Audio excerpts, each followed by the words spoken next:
লাবণী, লাবণী, লাবণী,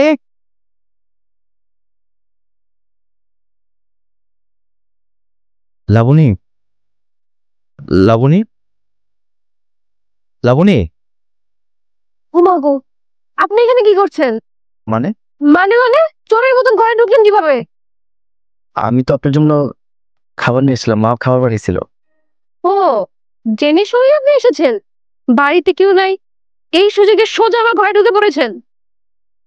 আমি আপনাকে বাইরে থেকে ডাকতেছিলাম, আপনিও শুনতে পাননি, হয়তো কানে ইয়ারফোন।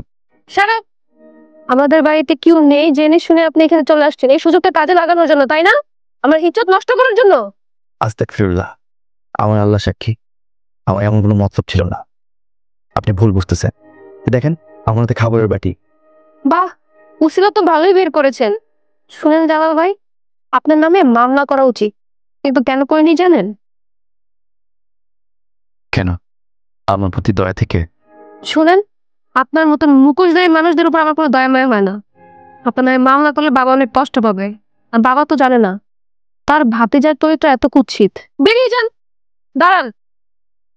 আর ভবিষ্যতে আর কোনোদিন যেন আপনাকে আমার বাড়ি ত্রিশিওয়ালায় না দেখি। চলে যান।